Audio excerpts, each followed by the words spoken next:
Penggunaan teknologi informasi yang masif oleh organisasi saat ini telah mengubah cara-cara manajemen dalam pengelola perusahaan. Dan penggunaan teknologi informasi tersebut juga memiliki dampak bagaimana pengendalian intern itu dikelola oleh perusahaan.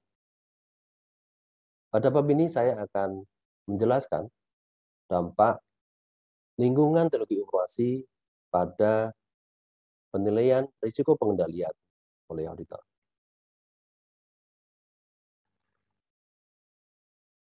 Di lingkungan yang berbasis teknologi informasi, pengendalian internal tidak lagi dilakukan oleh orang secara manual, melainkan seringkali disematkan dalam aplikasi. Dan ini hanya tersedia secara elektronik. Sehingga dokumen sumber tradisional seperti faktur, pesanan pembelian, catatan penagihan, dan catatan akuntansi seperti jurnal penjualan, daftar inventaris, dan catatan anak perusahaan piutang hanya ada secara elektronik. Nah, kalau situasi seperti ini, tentu akan mengubah cara auditor untuk melakukan audit. Nah, di sini auditor harus menggunakan pendekatan yang disebut sebagai auditing melalui komputer atau auditing through the computer.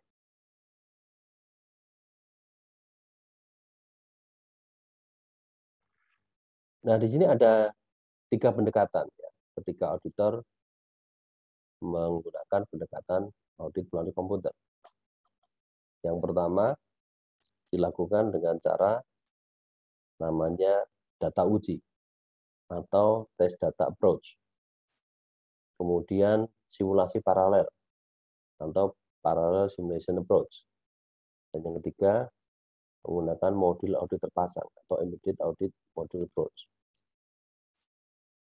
Nah, terkait data uji, auditor memproses data pengujian mereka sendiri menggunakan sistem komputer klien dan program aplikasi untuk menentukan apakah pengendalian otomatis memproses data pengujian dengan benar.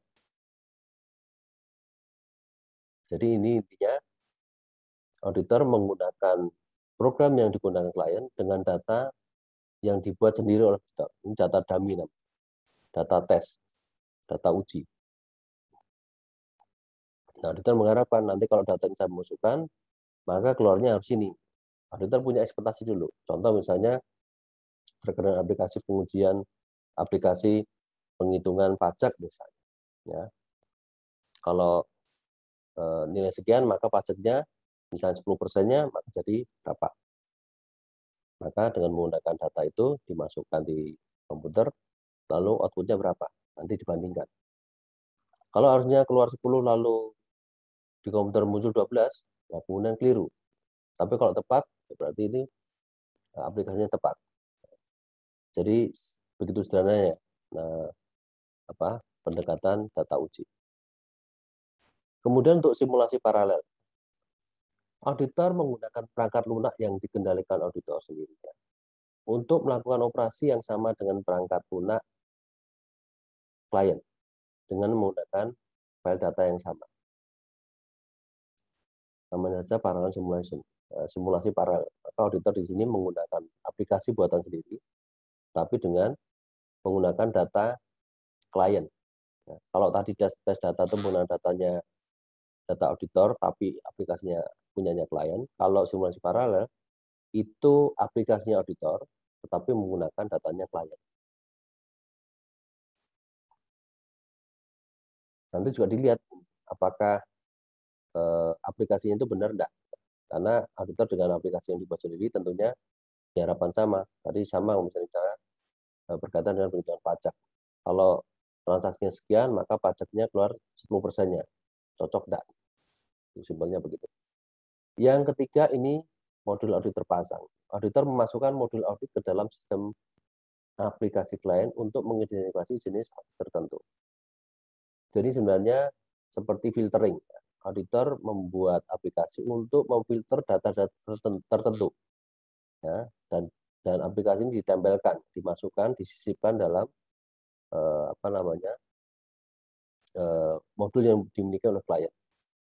Sehingga nanti kalau ada transaksi yang memenuhi kriteria yang ditetapkan yang melalui aplikasi yang dipasang tadi, maka itu akan memisah sendiri. Ya. Oke, sekarang kita perdalam satu persatu ya 3 pendekatan tadi. Auditor untuk tes data. Ya. Auditor merancang data pengujian untuk masukkan data transaksi yang harus diterima atau ditolak oleh sistem klien. Jadi auditor menyiapkan 2 data. Data yang harusnya ditolak dan data yang harusnya diterima. Ini biasanya untuk menguji pengendalian aplikasi, benar enggak? Contoh lain di sini adalah misalnya kalau misalnya terkait dengan data nilai penjualan, maka isinya harus berupa angka. Nah, di sini auditor menyiapkan data berupa angka dan juga data non angka. Jadi harapannya adalah ketika masukkan data angka, maka itu bisa diproses, tetapi untuk data yang bukan angka, harusnya tidak dapat diproses. Contohnya. Setelah data pengujian diproses pada sistem klien, auditor membandingkan keluaran aktual dengan keluaran yang diharapkan untuk menilai efektivitas pengendalian otomatis pada program aplikasi. Tadi seperti saya jelaskan bahwa ini esensinya adalah digunakan untuk menilai efektivitas pengendalian. Kontrolnya bagus enggak? Kalau seandainya dimasukkan data non angka saja masih bisa diproses, berarti pengendaliannya jelek. Nah, di sini harus dipertimbangkan ada 3 ya ketika melakukan pengujian dengan data uji. Pertama, data pengujian harus mencakup semua kondisi relevan yang ingin diuji oleh auditor. Jadi auditor membuat skenario, ya. Ya tadi salah satunya contoh adalah data ini harus diterima, kalau data ini harus ditolak. Itu adalah contoh skenario. Kedua, program aplikasi yang diuji oleh data pengujian auditor harus sama dengan yang digunakan klien sepanjang tahun. Ini memastikan bahwa program yang diuji itu yaitu tidak ada perubahan sepanjang tahun. Jangan sampai nanti auditor melakukan pengujian untuk aplikasi yang versi terbaru, yang berbeda dengan aplikasi yang digunakan untuk menghasilkan laporan keuangan yang diaudit. Jadi pastikan bahwa aplikasi yang diuji adalah aplikasi yang memang digunakan untuk pelaporan keuangan. Lalu yang ketiga, setelah pengujian, datanya itu harus dihapus, dikeluarkan. Karena ini kan sifatnya kita live ya, kita memberikan input data itu pada aplikasi yang live yang digunakan. Jadi kalau sudah selesai, datanya dihapus. Kalau tidak, nanti tercampur dengan data klien. Ya. Nanti saldonya juga berubah gara-gara ada inputan dari auditor yang belum dihapus. Nah, ini adalah visualisasi tes data approach ya, dalam bentuk flowchart. Jadi asumsikan bahwa penggunaan data uji ini dilakukan untuk menguji pengendalian. Sebagai contoh misalnya pengendalian terkait dengan pengenaan pajak. Asumsikan bahwa tujuan auditnya adalah berkaitan dengan accuracy. Jadi ingin memastikan bahwa penghitungan pajaknya benar. Kalau PPN berarti 10%. Nah, coba lihat dulu kotak yang sebelah kanan atas. Di situ, auditor predicted results of key control procedure based on an understanding of internal control. Jadi di sini auditor sudah menyiapkan dulu ekspektasinya. Harapannya adalah bahwa nanti transaksinya itu kalau dikali 10%, maka hasilnya pajaknya sebesar 10% dari nilai transaksi misalnya. Kalau 1.000 berarti tambah 10.000. 10% 1.000 berarti 100 misalnya. Nah, kalau sudah menetapkan ekspektasi untuk berbagai jenis data yang mau dimasukkan, nanti auditor langsung melakukan input. Ya. Coba lihat Anda lihat yang sebelah kiri tengah, input test transaction to test key control procedures. Jadi misalnya untuk melihat akurasi penghitungan pajak, dimasukkan transaksi 100, 1000 dan sebagainya. Nah di sini datanya akan diterima oleh aplikasi program, ya, atau aplikasinya. Aplikasi ini punya referensi di master file di sebelah kiri, dan nanti juga akan dicatat di transaction file. Cuma yang perlu Anda perhatikan di sini, kemungkinan pemasukan data itu bisa mengkontaminasi master file-nya. Bisa saja master file-nya berubah. Misalnya, nanti kalau seandainya prosedur lain itu melibatkan pengujian data lain yang berdampak pada berubahnya master file. Nah, khusus transaksi ini, sebagai contoh, misalnya tadi tercatat di master transaction file-nya. Ya, ada transaction yang Anda masukkan angka 100, 1000, dan seterusnya. Ya, itu akan dicatat di transaction file. Nah, di situ ketika data sudah dimasukkan, maka sudah contaminated. Maksudnya datanya sudah berisi transaksi yang Anda masukkan. Nah, di situ lanjutnya adalah aplikasi itu akan mengeluarkan hasilnya, control test result. Ya. Anda akan keluar hasilnya di situ dari transaksi yang Anda masukkan. Setelah itu, auditor harus membuat pembandingan. Pembandingan dengan apa? Hasil proses dari aplikasi itu sendiri dengan prediction tadi. Ya. Perkiraan tadi di awal yang sudah disiapkan. Ya, kalau 100 nanti keluarnya berapa, kalau 1000 nanti dibandingkan. Yang prediksi ini artinya auditor membuat perhitungan sendiri di luar aplikasi. Nah, hasilnya itu dibandingkan dengan hasil aplikasi. Nah, dengan bandingan nanti kan akan ketemu ada perbedaan tidak? Kalau ada perbedaan antara data hasil olahan komputer ya, dengan hasil perhitungan sendiri, maka itu jadi temuan pengendalian ya, setidaknya gitu. Jadi different between actual outcome and result itu akan jadi catatan auditor. Jadi kira-kira ini tujuan untuk test data approach. Jadi mengetes pengendalian dan alurnya seperti itu. Nah, yang perlu dicatat di sini ketika sudah diuji, ujiannya sudah selesai, pengujian sudah selesai, maka auditor harus menghapus tadi data-data yang dimasukkan. Kenapa? Karena nanti akan bercampur dengan data live-nya. Itu tidak boleh. Ya. Nah, tahap terakhir kalau sudah selesai, data-data tersebut, termasuk misalnya untuk mengubah master file-nya juga harus dihapus. Itu yang pertama mengenai test data approach.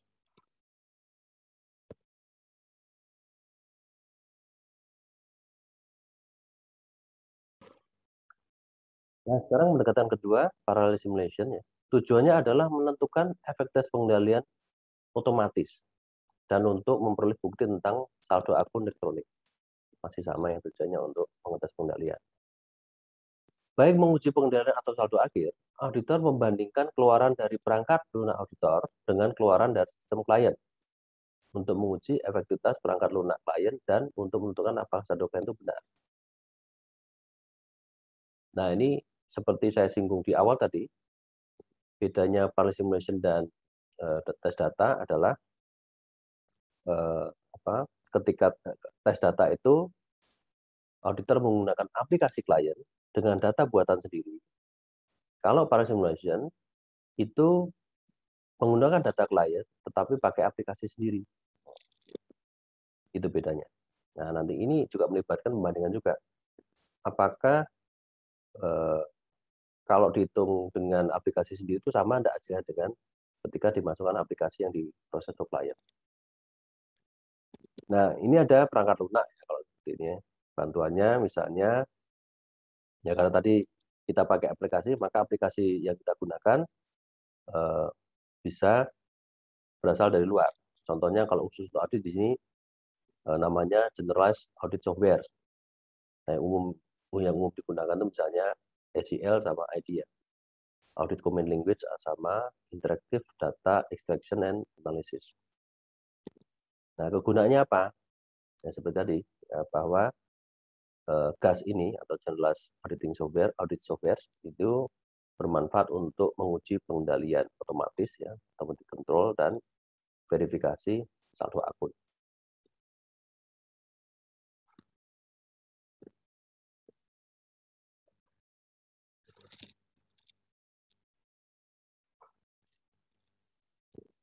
Nah, ini penggunaan umum ya untuk Generalized Audit Software. Anda lihat kolom sebelah kiri, itu bisa digunakan untuk verify extension and footing, jadi untuk verifikasi informasi-informasi catatan kaki gitu. Kemudian bisa juga untuk menguji catatan secara kualitas, kelengkapan, konsistensi, dan ketepatan. Yang ketiga, membandingkan data di file-file yang terpisah.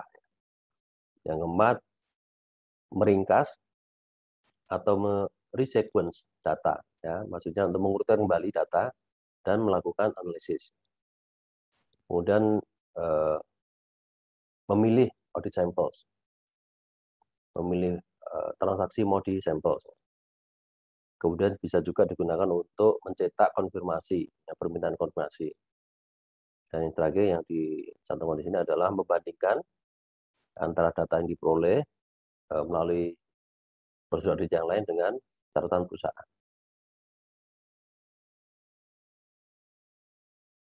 Nah, ini contohnya untuk yang pertama untuk verifikasi catatan kaki, misalnya menghitung ya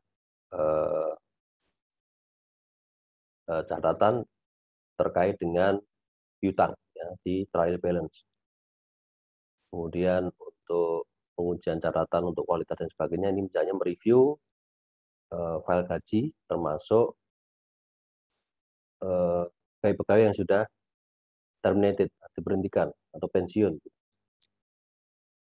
Lalu terkait dengan pembandingan data di file-file yang terpisah, misalnya membandingkan perubahan saldo receivable antara dua tanggal menggunakan data sales ya dan catatan penerimaan kas. Kemudian juga digunakan contohnya terkait dengan summarize ya atau resequence data, itu mengurutkan kembali item-item inventory berdasarkan lokasi. Jadi untuk memudahkan observasi secara fisik. Lalu terkait dengan pengambilan sampel, itu memilih sampel secara random terkait dengan persediaan. Ini gunakan terkait dengan controllable piutang. Nah, ini pemilihan ini biasanya digunakan untuk konfirmasi. Lalu mencetak konfirmasi. Nah, ini bisa tadi setelah memilih, maka itu daftar namanya bisa cetak ya. Nama, alamat, kemudian saldonya berapa dari master file-nya. Lalu yang terakhir terkait dengan membandingkan data, ini misalnya adalah membandingkan respon konfirmasi ya, dengan master file account receivable. Nah, ini beberapa contoh penggunaan dan beserta aplikasinya terkait dengan Generalized Audit Software. Nah, secara visual, kalau dalam bentuk flowchart, maka para simulation itu bisa divisualisasikan seperti ini. Nah, di sana ada production transaction, maksudnya ini transaksi-transaksi yang tercatat. Ya. Di sebelah kanan itu ada master file-nya. Kemudian di bawah master file itu ada client application system program. Ini program asli yang ada di aplikasi klien, ya. Yang di sana mencatat atau memproses data berdasarkan transaksi produksi dan ngambil data dari master file. Nah, di level yang sama di situ di sebelah kiri itu ada auditor prepared program. Ini yang saya maksud tadi dengan aplikasi yang dibuat oleh auditor. Nah, ini nanti digunakan untuk memproses data transaksi ya, production transaction itu. Lalu dia juga menggunakan acuan dari master file juga. Ya. Nah, di sini transaksi klien itu akan diproses ya, bersamaan. dari aplikasi yang dimiliki klien dan juga aplikasi yang disiapkan oleh auditor. Nah, masing-masing nanti akan menghasilkan catatan. Di sebelah kiri itu hasilnya dari pemrosesan oleh aplikasi auditor, dan sebelah kanan itu pemrosesan oleh aplikasi yang dimiliki klien. Nah, setelah itu hasilnya dibandingkan. Output antara aplikasi dari klien dan output dari aplikasi auditor. Nah, di sini nanti juga dilaporkan ketika ada perbedaan, maka auditor juga harus menyatakan ya dari hasil pembandingan tadi. Jadi esensinya ada kemiripan ya soal tujuan kalau dibandingkan dengan tes data tadi. Jadi pada intinya nanti pada akhirnya auditor harus bandingkan hasil ya. Kalau tadi di tes data itu membandingkannya dengan ekspektasi hasil yang disiapkan ya, secara manual mungkin. Kalau di sini dibandingkan antara dua hasil ya, baik ya dari klien maupun dari auditor sendiri. Kira-kira demikian untuk parallel simulation. Nah, pendekatan ketiga yang dinamakan dengan Embedded Audit Modules atau EAM. Ya. Saat menggunakan pendekatan modul audit tertanam, auditor memasukkan modul audit ke dalam sistem aplikasi klien untuk mengidentifikasi jenis transaksi tertentu. Jadi fungsinya sebenarnya untuk menyaring. Jadi ini auditor melakukan penempelan modul tambahan di aplikasi klien. Dan tentunya dilakukan oleh ahli ya, ahli IT lah yang bisa programming ya. Jadi ini tingkat kesulitan lebih tinggi daripada dua yang sebelumnya. Ini sebagai contoh. Auditor mungkin menggunakan IEM untuk mengidentifikasi semua pembelian yang lebih $25.000 untuk tindak lanjut dengan pemeriksaan yang lebih rinci untuk tujuan audit yang terkait dengan kejadian dan akurasi transaksi. Dalam beberapa kasus, auditor kemudian menyalin transaksi yang diidentifikasi ke file terpisah dan kemudian memproses transaksi tersebut menggunakan simulasi paralel untuk menduplikasi fungsi yang dilakukan oleh sistem klien. Auditor lalu membandingkan keluaran klien dengan keluaran auditor. Perbedaan data antara laporan pengecualian untuk tindak lanjut auditor. Nah, pendekatan IEM memungkinkan auditor untuk terus mengaudit transaksi dengan mengidentifikasi transaksi yang aktual yang diproses oleh klien. Lalu dibandingkan dengan data uji dan pendekatan simulasi paralel yang hanya memungkinkan pengujian intermittent, maksudnya di tengah-tengah transaksi berlangsung. Jadi esensinya sebenarnya ini mengambil data saja, menyaring data dari sistem live, kemudian data itu diambil, dan akhirnya juga masih diproses lagi kalau pengen tahu ya pengendaliannya benar enggak dengan data uji atau dengan pendekatan simulasi paralel tadi.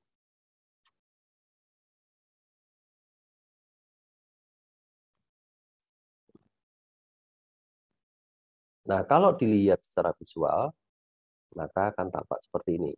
Ya. Jadi,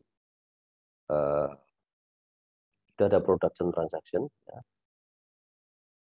Di sana nanti masuk di aplikasi, ya, di tengah itu kotak. Nah, di aplikasi itu ditanami modul tadi, IEM ya. Kemudian tadi modulnya. Nah, di sini ada kriteria karena dia ingin menyaring transaksi tertentu, maka auditor menetapkan tuh ya di sini penjelasannya adalah auditor set materiality threshold for capturing transaction. Maksudnya transaksi seberapa, nilainya berapa ya. Tentunya ini batasnya adalah materialitas. Berapa nilai yang mau disaring? Nah, ditempel di situ. Nah, modul ini tujuannya nanti apa? Menyaring transaksi-transaksi tertentu ya sesuai dengan kriteria materialitas tadi. Dan itu akan disimpan di audit file tersendiri. Ya. Nah, sementara pada yang sama di aplikasi klien juga menghasilkan production output. Maksudnya ini keluaran-keluaran dari transaksi yang sedang berlangsung. Ini dalam situasi yang normal. Jadi kalau ini outputnya transaksi yang diproses klien adalah berupa laporan, kalau yang diambil auditor ini berupa file. Jadi misalnya di situ ada sejuta transaksi ya, berlangsung selama misalnya taruhlah misalnya sebulan. Nah, auditor pengen tahu dari transaksi itu pengen diambil yang nilainya misalnya 100 juta ke atas. Ya. Maka seluruh transaksi yang nilainya 100 juta ke atas akan tersimpan di dalam audit file. Sedangkan yang di bawah itu akan lewat, ya, tidak diambil. Karena auditor pengen tahu, pengen ambil saja yang khusus 100 juta ke atas. Nah, output akhirnya sebenarnya ini aja, bahwa auditor dapat file sesuai dengan kriterianya. Makanya tadi jelaskan bahwa untuk bisa menggunakan file tersebut, maka harus diuji dengan parallel simulation, misalnya. Dilihat. Nah, nanti juga akan mempertimbangkan seperti tadi saya jelaskan, pengendalian apa yang pengen diuji di situ. Kira-kira begitu. Ya. Jadi ini esensinya embedded audit module itu untuk menyaring file, menyaring transaksi tertentu yang dilakukan dengan cara menempelkan modul tertentu ya, dengan kriteria. Dari penjelasan tadi, saya kira jelas bahwa pendekatan-pendekatan yang digunakan untuk audit melalui komputer, tadi ada 3, data test, simulasi paralel, dan embedded audit modules, itu dapat digunakan secara kombinasi juga, tidak hanya cuma satu. Jadi ketiga-tiganya bisa saling mendukung. Data test itu dilakukan atau digunakan untuk menguji pengendalian dan pengujian substantif atas transaksi. Kemudian simulasi paralel itu dapat digunakan untuk pengujian substantif seperti penghitungan ulang jumlah transaksi dan pembukaan file induk catatan anak perusahaan dari saldo akun. Lalu untuk embedded audit modules itu dapat digunakan untuk mengidentifikasi transaksi yang tidak biasa untuk pengujian substantif. Demikian, saya pikir kita sudah sedikit banyak memahami bahwa lingkungan komputer itu memerlukan pendekatan yang berbeda dengan ketika auditor itu menghadapi lingkungan yang manual. Dan sampai saat ini, saya pikir sudah tidak ada entitas yang menggunakan transaksi manual. Dengan demikian berarti bahwa penguasaan mengenai teknik-teknik atau pendekatan audit melalui komputer itu menjadi satu prasyarat wajib bagi auditor untuk bisa menguasainya, sehingga audit dapat dilakukan secara efektif.